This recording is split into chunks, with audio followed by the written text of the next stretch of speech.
एर्दन नदी मृत सागर भूमध्य सागर गाली जिल्ला सामरिया जिल्ला यहूदिया जिल्ला पेरिया जिल्ला बेथलेहेम यरूशलेम सुखात नासरत कफरनहूम बेथलेहेम जन्म नासरत शिकानी एर्दन नदी यूहन्ना द्वारा बपतिस्मा उजाड़ स्थान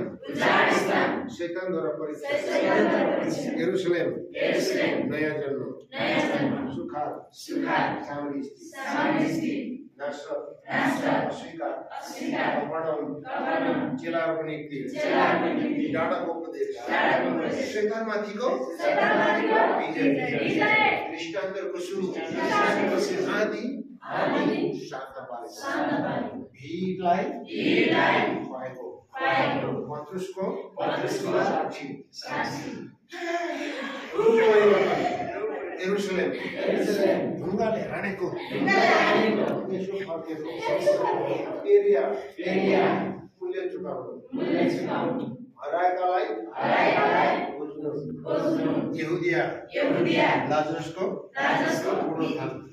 जक्कईको पश्चाताप यरूशलेम विजय प्रवेश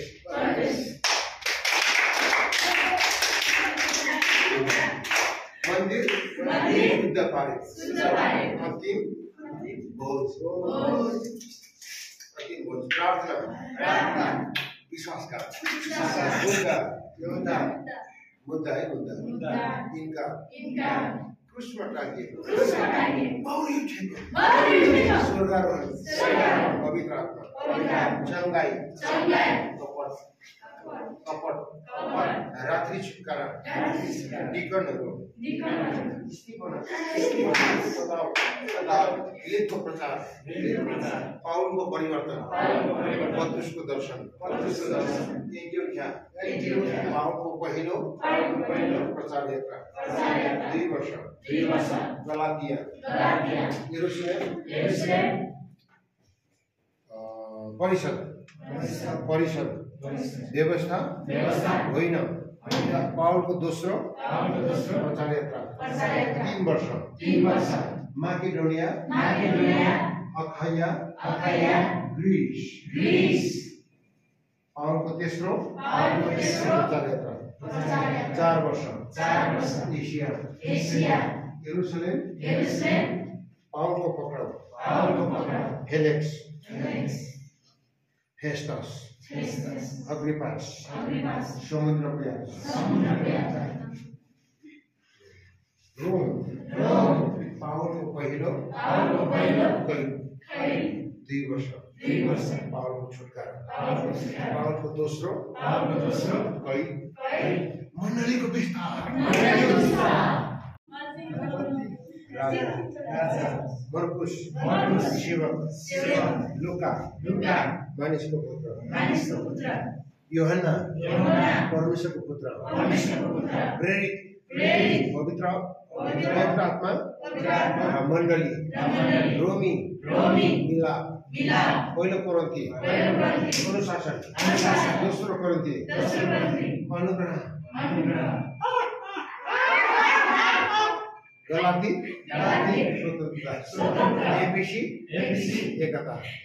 फिलिपी नम्रता कलसी सर्वश्रेष्ठता पहिलो थेस्सलोनिके पवित्रता ठीक है दोस्रो थेस्सलोनिके परिश्रम पहिलो तिमोथी अगुवापन